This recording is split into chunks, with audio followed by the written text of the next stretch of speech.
Isso que nós vamos fazer hoje à tarde aqui é quase que uma heresia teosófica, né? É colocar em diálogo dois grandes pensadores que, de alguma forma, sacudiram todo o século XX. E eu já tratei aqui de filosofia antiga, especialmente sobre platonismo, sobre os neoplatônicos, né, que é a área de pesquisa, mas para aqueles que acompanharam essas palestras anteriores, talvez devessem lembrar a letra aquela do Raul Seixas, Metamorfose Ambulante, né? Ele diz assim: prefiro ser essa metamorfose ambulante do que ter aquela velha opinião formada sobre tudo. Eu vou lhes dizer hoje o oposto do que eu disse antes. Mas não se assustem, né? Porque se a gente der uma olhada, mesmo para a Índia, que tem um arcabouço espiritual riquíssimo, a gente vai ver que as grandes escolas de pensamento da Índia se intitulam Darshanas.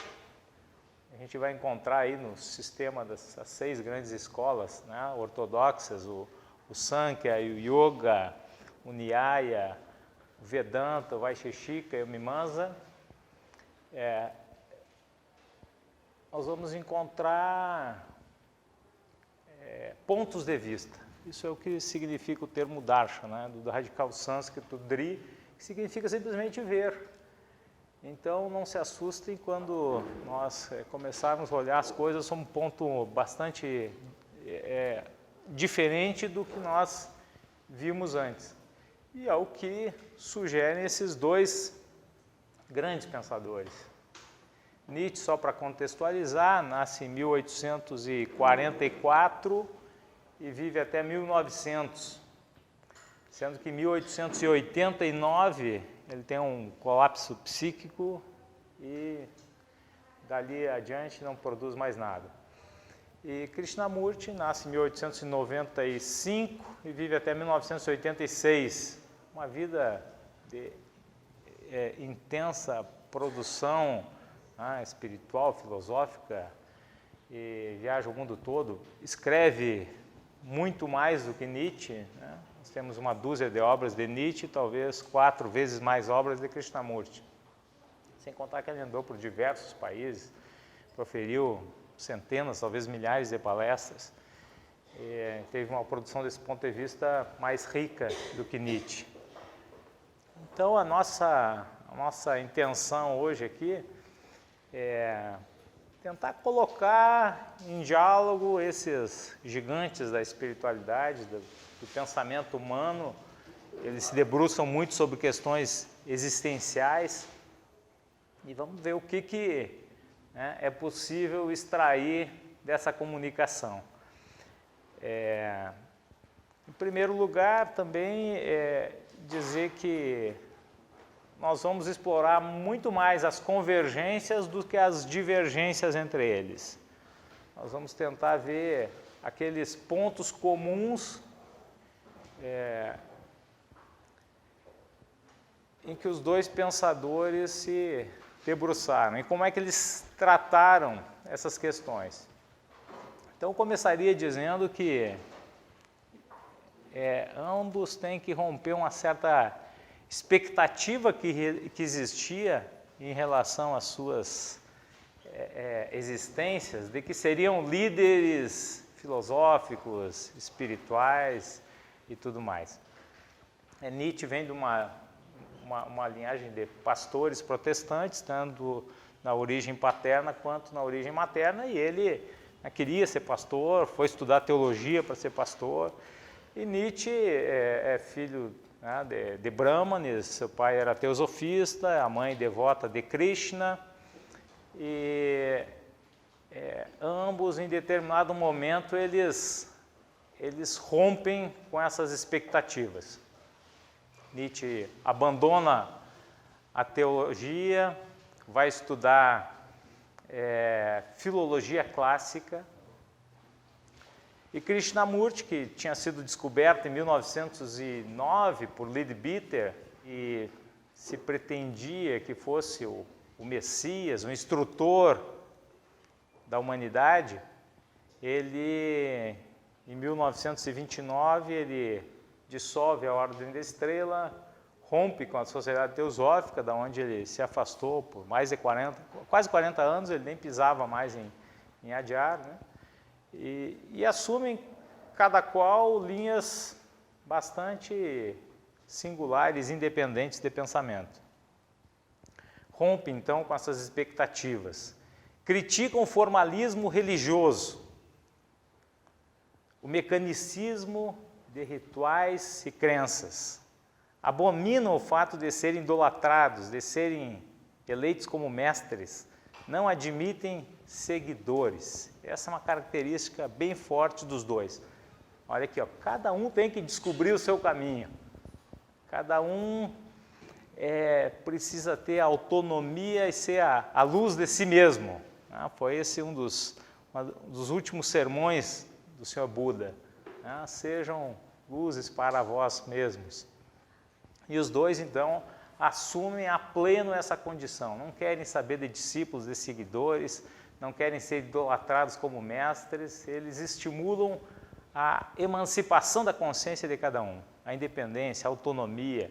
Esse negócio de seguir rezando a mesma cartilha batida das tradições, das religiões, dos sistemas filosóficos, não tem sentido. Vira mero instrumento de repetição. Então, eles já chamam a atenção por isso. Nietzsche, ele diz que qualquer aceitação da autoridade é negação mesmo da verdade. E Krishnamurti, tudo depende de vós. Não há líder, não há instrutor, não há ninguém que possa ensinar-vos o que deveis fazer. Estais só nesse mundo insano e brutal. Vejam que responsabilidade eles jogam para cima de nós. Geralmente nós queremos que as tradições nos apontem o caminho, que alguém nos diga o que deve ser feito. Vamos buscar nos sistemas filosóficos e religiosos orientação para a nossa vida. E eles vão dizer, olha, sem o autoconhecimento, sem a percepção de si mesmos, de cada um, não existe caminho. Então, repudiam a autoridade, estimulam a emancipação. Krishnamurti diz em um de seus livros, a autoridade impede o ser humano de ser a luz de si mesmo. Eu até esqueci de mostrar, mas aqueles que quiserem aprofundar um pouco depois a pesquisa, de Krishnamurti, eu acredito que com 3 livros nós conseguimos compreender a dinâmica do seu pensamento. Liberte-se do passado, um título que eu acho horroroso, mas, enfim, é o título em inglês, que foi traduzido literalmente. A Libertação dos Condicionamentos, um livro fininho, que tem quase todo o pensamento de Krishnamurti está aqui. E esse aqui que é fantástico, a Única Revolução. E de Nietzsche, nós com 3 ou 4 livros também conseguimos absorver quase todo o seu pensamento. Vamos pela ordem cronológica, o que ele considerava a sua obra máxima, Assim Falou Zaratustra. Quem lê em alemão diz que isto é uma obra-prima da poesia e a gente vai ver mesmo nas traduções como a construção literária dessa obra aqui é belíssima, vale a pena ser lido. A Genealogia da Moral e Além do Bem e do Mal. São obras da maturidade de Nietzsche. A gente vai ver que todo grande pensador parece que ele tem 2 fases, né? Tem uma fase que ele vem impulsionado pela tradição e outra fase em que ele assume a sua própria vida, a sua capacidade de pensar, de elaborar, de construir, de criar. E isso a gente vê claramente nos 2 pensadores. Por que eu não estou usando Aos Pés do Mestre? Porque Aos Pés do Mestre, apesar de ser uma obra atribuída a Krishnamurti, ele próprio diz que aquelas não são palavras dele, sim do mestre que o instruiu.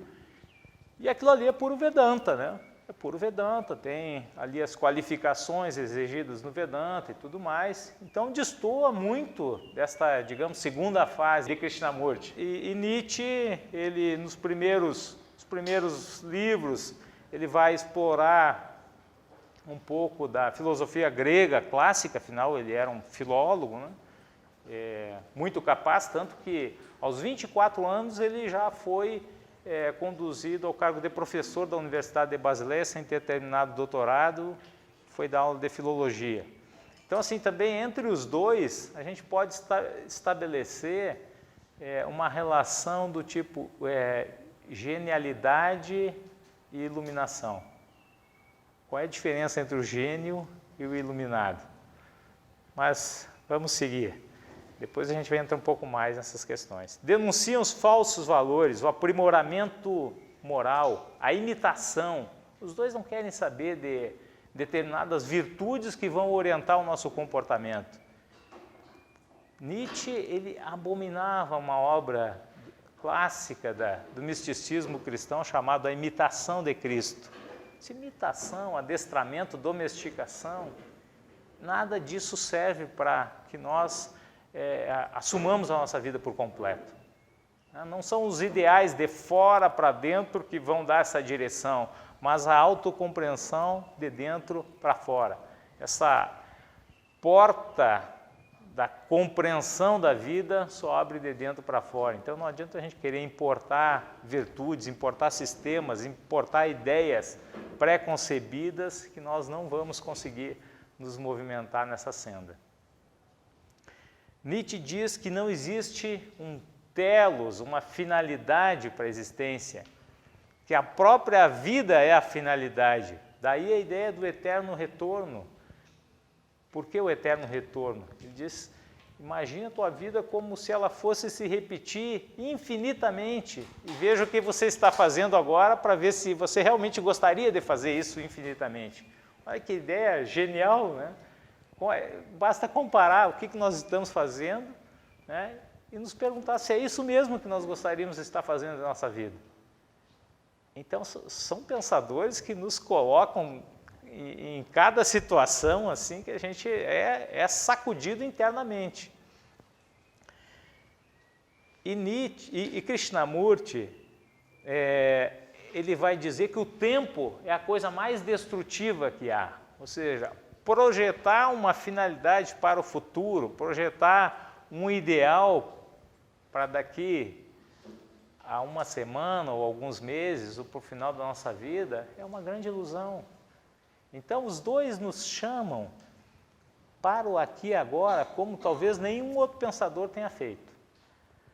Até quando eu comecei a trabalhar esse ponto, me ocorreu um dos aforismos de Kafka, que escreveu um pouco depois de Nietzsche, que o momento decisivo da evolução humana é permanente.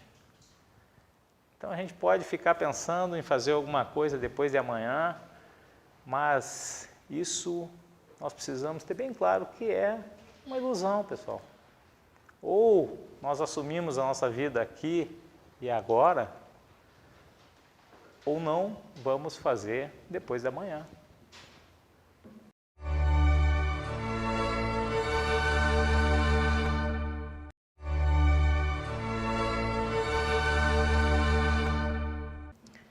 Fomentam o autoconhecimento, enaltecem a paixão. Krishnamurti, ele vai remeter a uma paixão sem motivo, e Nietzsche, uma paixão como vontade de potência, de ser, acontecer, o Wille zur Macht, né? Aquela vontade de fazer as coisas no mundo.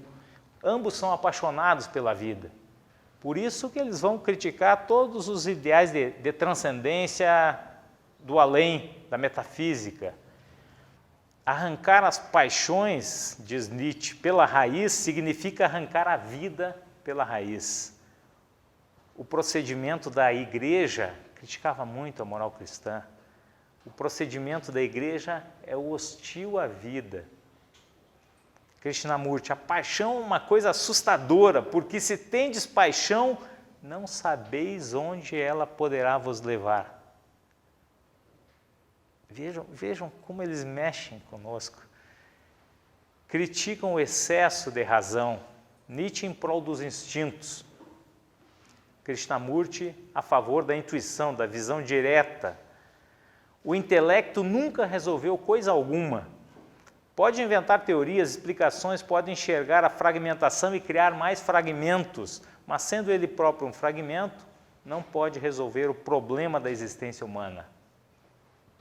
Então eles põem em xeque a própria razão, aquilo que Kant vai enxergar como a solução da questão moral, uma razão universal que teria a capacidade de ditar a nossa conduta.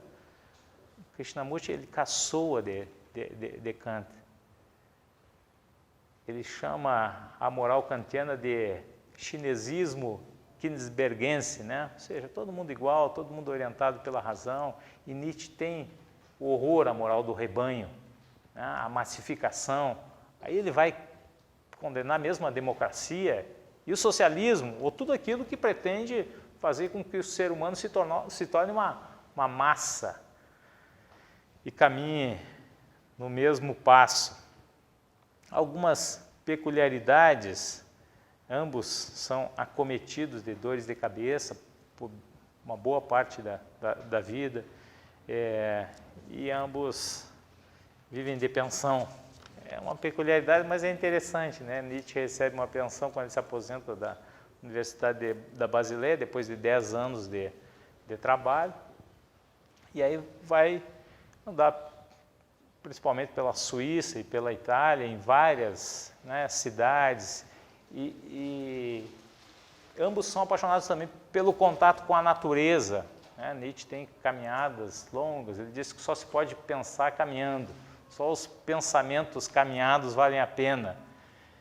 E Krishnamurti também, a gente sabe que ele tinha um apreço muito grande pelo contato direto com a natureza. Mas, pessoal, feita essa abordagem inicial, eu queria trazer 5 pontos em que a gente pode ver mais ou menos como é que se movimentam esses dois pensadores. São a liberdade, o autoconhecimento, a moralidade, a questão da metafísica, da transcendência e a questão das tradições.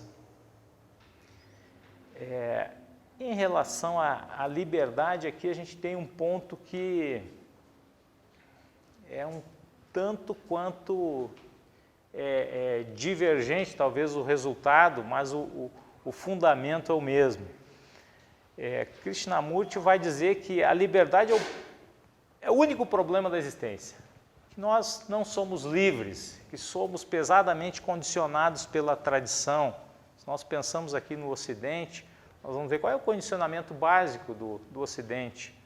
Filosofia grega, religião judaico-cristã e o direito romano. Então, a gente nem se dá conta, muitas vezes, de como a força da tradição se impõe sobre nós, sobre o nosso comportamento.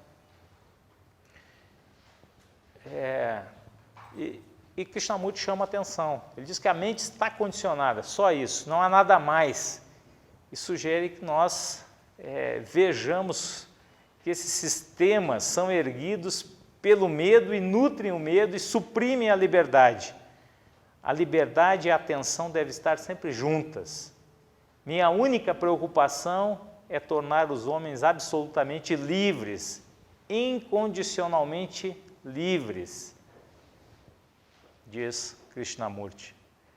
Então vejam que é uma proposta que vai contra todo o fluxo da tradição que se impõe sobre nós e nos leva a tomar decisões que nós muitas vezes nem sabemos por que estamos as tomando. Nietzsche diz que o fim da religião é o começo da liberdade. A vida acaba onde o reino de Deus começa. Ele é um crítico feroz da moralidade cristã. O ideal do homem livre é o do exercício pleno de sua originalidade, logo do distanciamento da massa geral, aquilo que eu tinha falado, né, da moral do rebanho. Ele diz que o Ibamente o super-homem é o senhor da sua vontade. Ele assume a sua vida nas próprias mãos. Ele não é conduzido pelo fluxo da tradição. Ele cria valores. E aqui a gente pode lembrar das 3 metáforas lá do Assim Falava Zaratustra, que Nietzsche fala do camelo, do leão e da criança. O camelo, ele diz que se movimenta pela máxima tu deves, ou seja, ele traz nos ombros, ele carrega o peso, né, da tradição. O leão rompe com esse modus operandi e diz eu quero, e assume a sua vida nas próprias mãos. Mas só a criança tem uma capacidade criadora, né? A inocência da criança representa um novo começo. Então só a criança pode viver como se estivesse brincando com a existência, se envolver com ela e criar a partir dessa experiência. O autoconhecimento. Ainda sobre a liberdade, vocês perceberam que existe uma percepção um pouco diferente, né?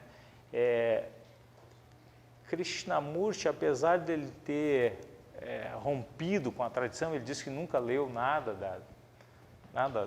dos clássicos indianos,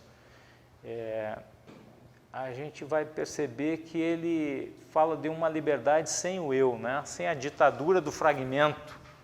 O eu que está sempre demandando e que nos condiciona numa determinada direção.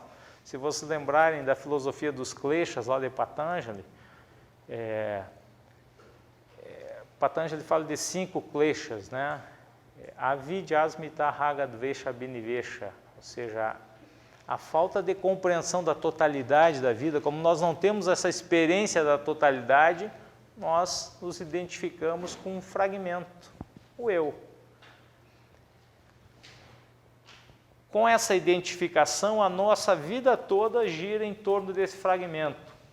O fragmento tem desejos e tem aversões.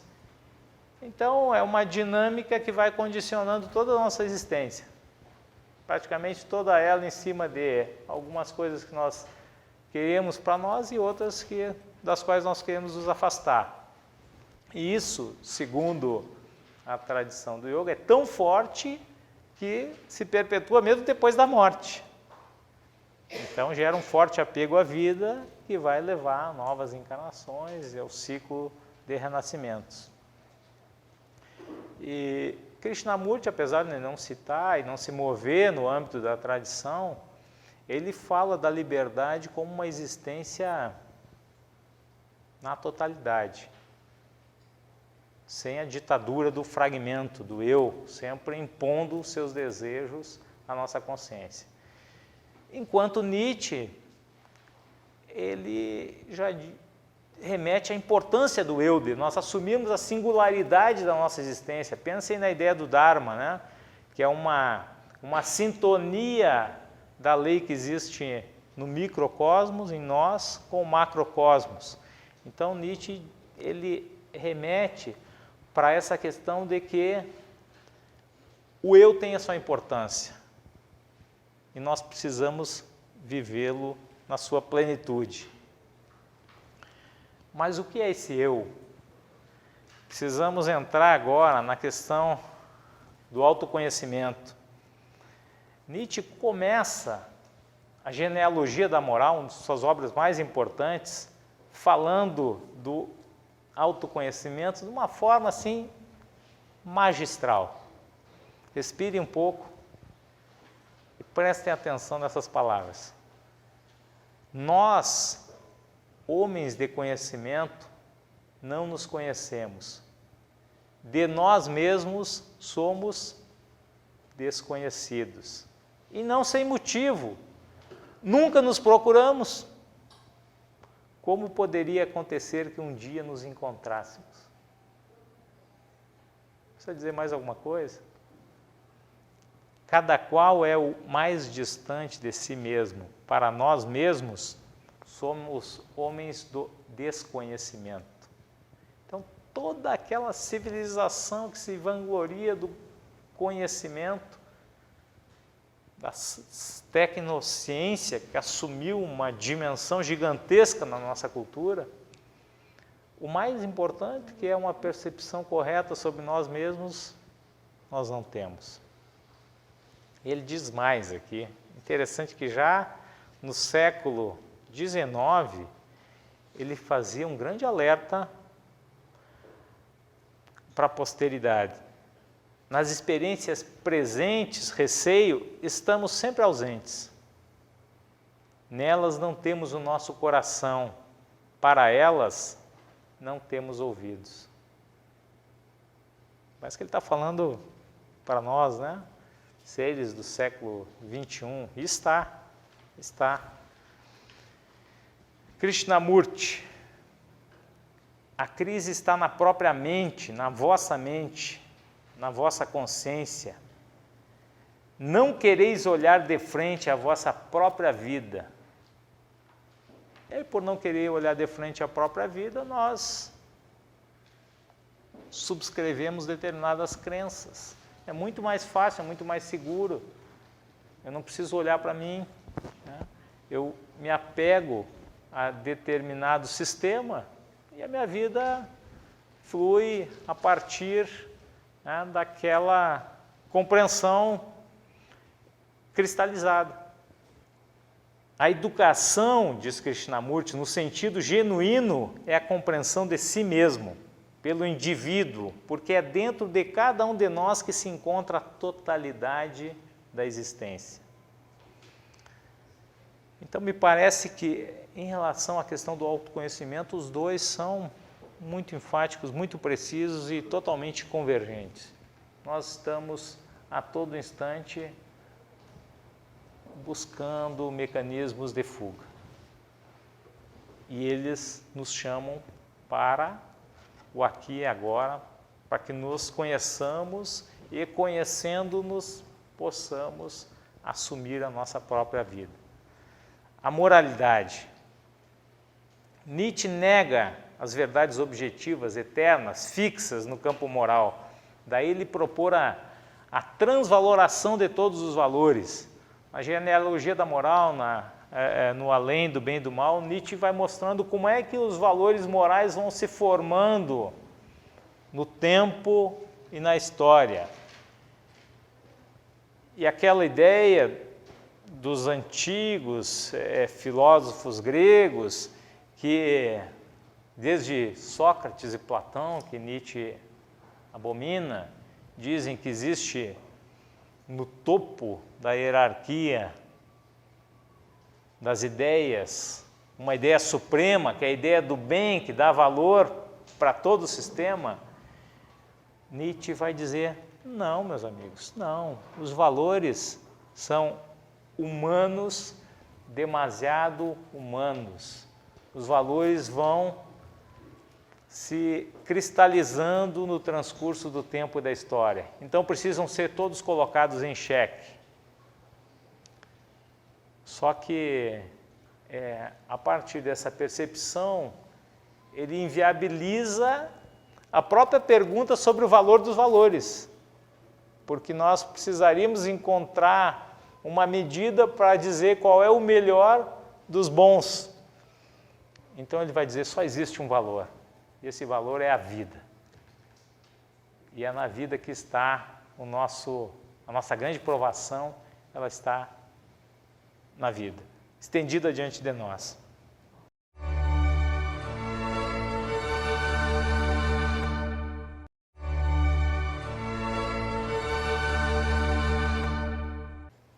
Krishnamurti, é claro que não existe nem o bem nem o mal.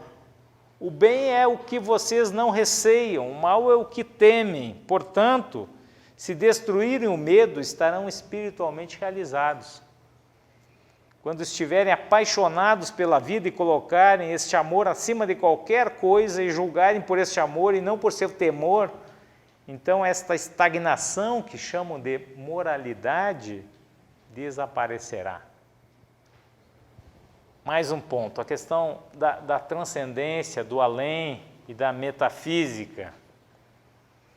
Nietzsche, ele combate muito a questão da duplicação do mundo. O mundo aparente e o mundo verdadeiro, real, que está no além e que vai ser experimentado depois da morte. Ele abomina esse tipo de construção. Ele diz que o cristianismo é um platonismo para o povo, pois ambos projetam a vontade de viver para o além. Acusa Kant, Schopenhauer e Hegel de permanecerem idealistas e platônicos. Coloca em xeque o próprio ideal, o bem comum, a solidariedade, o socialismo, o absoluto, não o déficit entre o ideal e o real. Ele vai dizer lá no Crepúsculo dos Ídolos, um dos seus últimos livros, procurei grandes homens e sempre encontrei os macacos do seu ideal. Sem demérito para os macacos, mas ele abomina essa questão da cópia, né? Alguém fez o iluminado, ele recita tal mantra, né? Ele seguiu tais preceitos. Isso não tem sentido na visão nietzschiana. Krishnamurti, aplicai a vossa mente e vosso coração a ver o mundo tal qual é, e não como pensais que deveria ser. Então, esse é o grande risco quando nós importamos esse tipo de pensamento para a nossa existência, né? Projetando o ideal no além. Se eu fizer isso, eu vou chegar àquilo, aquele outro. Não. A vida toda, percebe, né, que todo o movimento do pensamento deles nos traz para o aqui e agora. Nietzsche, o mundo aparente na visão platônica e cristã, o mundo aparente é o único. O mundo verdadeiro, aquele mundo no além, é apenas um acréscimo mentiroso. O mundo verdadeiro, uma ideia que não serve mais para nada, que nem sequer obriga a alguma coisa. Então, isso depois, é claro, vai ser apropriado e aprofundado por Heidegger ao longo de todo o século XX, mas Nietzsche está estabelecendo aqui o fim da metafísica. E hoje nós entramos na academia e são, né, várias tendências e tudo mais, mas em geral se movimentam no arcabouço teórico antimetafísico, o que tem prós e contras, é bem verdade. Mas Nietzsche começa uma implosão de valores lá no século XIX, que até hoje está surtindo seus efeitos. E o pessoal sai para a rua e se manifesta e cobra, mas exatamente o que está sendo cobrado, né? Porque com a implosão dos valores produzida lá atrás e que vem em sequência, né, ganhando corpo durante todo o século XX, nós ficamos meio sem norte, né? Porque se não tem um primeiro princípio, se não tem um fim último, se no centro, que era tradicionalmente, né, na filosofia antiga e durante toda a Idade Média, o centro ocupado pelo ser, pelo bem e pela verdade, se tudo isso é implodido, o que sobra, né? Então, a gente também tem que ir com cuidado com essa implosão, mas que ela aconteceu e ainda está acontecendo, é bem verdade. E, por fim, a questão dos sistemas, que vocês já perceberam que a grande crítica deles é em relação aos sistemas filosóficos, religiosos, cristalizados, que impõe as suas virtudes à massa que adere sem questioná-los. Então, Nietzsche vai dizer: desconfio de todos os criadores de sistemas e deles me afasto. A vontade de construir sistemas é uma falta de retidão.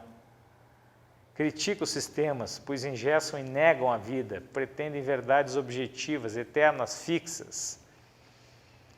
Propõe substituir a tristeza do Evangelho por um saber alegre. E aqui volto a citar as 3 metáforas do Zaratustra, onde ele diz que a criança é a inocência e o esquecimento, o novo começar, um brinquedo, uma roda que gira sobre si, um movimento, uma santa afirmação. Então, a criança que não está ainda sujeita aos valores impostos pela tradição. Ele vai dizer, em linhas gerais, que o sim da criança é um sim à vida e à existência. Krishnamurti: todo sistema implica a aceitação de uma autoridade que vos dá o sistema. A mente não pode ver o novo porque está sempre vivendo no passado. O passado que é o sistema. Então é o passado que se impõe sobre nós, que pesa nos nossos ombros de camelo, e dita os rumos da nossa existência. E o título da palestra é justamente essa percepção de que ambos os pensadores eles implodem esses valores da tradição para que nós possamos, aqui e agora, assumir as nossas vidas. Nietzsche diz no seu famoso sermão: sustento que a verdade é uma terra sem caminhos e vocês não podem aproximar-se dela por nenhum caminho, por nenhuma religião, por nenhuma seita. Eu vou trazer 2 passagens que são, para mim, lapidares desses pensadores. Uma poesia que Nietzsche escreveu ainda na sua primeira fase, o jovem Nietzsche escrevendo poesia e tendo uma percepção da grandiosidade que é a vida. Ele diz assim: antes de prosseguir em meu caminho e lançar o meu olhar para a frente, uma vez mais relevo só minhas mãos a ti, na direção de quem eu fujo. A ti das profundezas do meu coração tenho dedicado altares festivos, para que em cada momento tua voz me pudesse chamar. Sobre esses altares estão gravadas em fogo essas palavras: ao Deus desconhecido. Seu sou eu, embora até o momento tenha me associado aos sacrílegos. Seu sou eu, não obstante os laços que me puxam para o abismo. Mesmo querendo fugir, sinto-me forçado a servi-lo. Eu quero te conhecer, desconhecido. Tu que me penetras a alma e qual um turbilhão invades a minha vida. Tu, o incompreensível, mas meu semelhante. Quero te conhecer, quero servir só a ti. Um poema de Nietzsche, da juventude, que me parece que traz algo de uma das palestras de Krishnamurti. Na verdade, ele escrevendo sobre uma experiência de consciência que marcou profundamente a sua vida. Uma experiência em que parece que a mente ela se expande e se torna a consciência de todas as coisas. Diz Krishnamurti: no primeiro dia em que me vi nesse estado e mais consciente das coisas ao meu redor, tive a primeira experiência extraordinária. Havia um homem consertando a estrada, aquele homem era eu. A picareta que ele segurava era eu. As próprias pedras que ele estava quebrando eram uma parte de mim. A tenra relva era o meu ser, e a árvore atrás do homem era eu. Podia sentir e pensar como o homem que consertava a estrada, e podia sentir o vento que passava pela árvore, e também podia sentir a pequenina formiga na relva.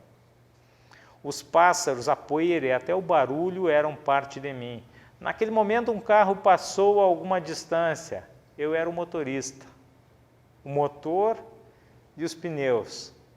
Na medida em que o carro distanciava-se de mim, eu também me distanciava de mim. Eu estava em tudo, ou melhor, tudo estava em mim. O animado e o inanimado, as montanhas, o verme e tudo que respira.